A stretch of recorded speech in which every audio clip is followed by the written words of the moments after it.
toutes les conditions sont plus souvent la guerre mondiale éclate. D'abord, il faut rappeler que contrairement à ce que les plus jeunes peuvent imaginer, cela a souvent été le cas par le passé. La crise des missiles de Cuba en 1962 en est un exemple, mais on en trouverait facilement d'autres. Des analystes en ont parlé en 1979 quand les chars russes ont envahi l'Afghanistan. Des éditorialistes l'ont évoqué, je m'en souviens très bien, lors de la crise des Pershing et des SS-20 au début des années 80.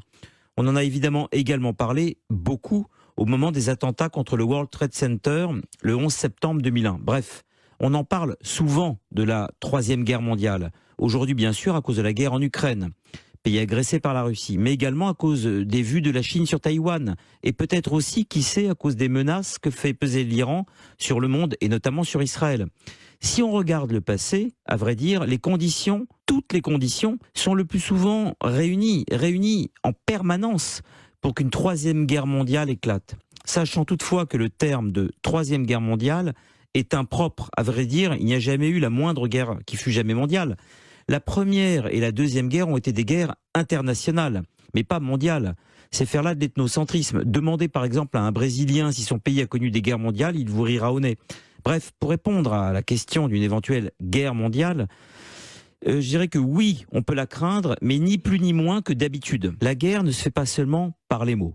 Souvent, on remarque même qu'une syntaxe belliqueuse, qu'une lexicographie menaçante servent de substitut à la guerre. Bon, les guerres ne se ressemblent jamais et à vrai dire leur déclenchement non plus.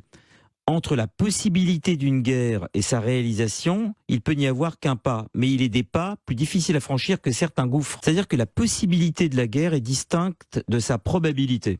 La possibilité de la guerre est un fait humain. C'est même l'autre nom, si l'on veut, de ce qu'on appelle l'histoire. L'histoire est l'histoire de la guerre. Nous vivons depuis toujours dans la possibilité de la guerre. Donc oui, une troisième guerre mondiale est possible, mais est-elle probable? Si la probabilité évalue rationnellement une situation, c'est parce qu'elle considère qu'il y a, dans la dite situation, une part de hasard. Dans le cas de la guerre, le hasard est de plusieurs types.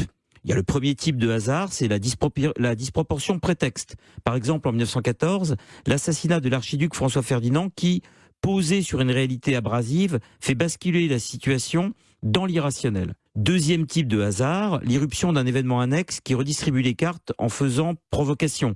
C'est la crise de Cuba où soudain une petite île proche des États-Unis sert de base militaire à l'ennemi, c'est-à-dire aux États-Unis. Et il y a un troisième type de hasard, la folie, ou plutôt l'irrationalité ou l'intention suicidaire d'un dirigeant. Nous appelons folie d'un dictateur la date à laquelle nous comprenons que quelque chose n'est pas acceptable dans sa vision du monde. On a fait mine de découvrir la folie de Hitler en 1939, mais un écrivain comme André Suarez, par exemple, un des seuls intellectuels à avoir lu Mein Kampf de la première à la dernière ligne au tout début des années 30, a compris la rationalité implacable de cette folie, la rationalité de cette irrationalité, si j'ose dire.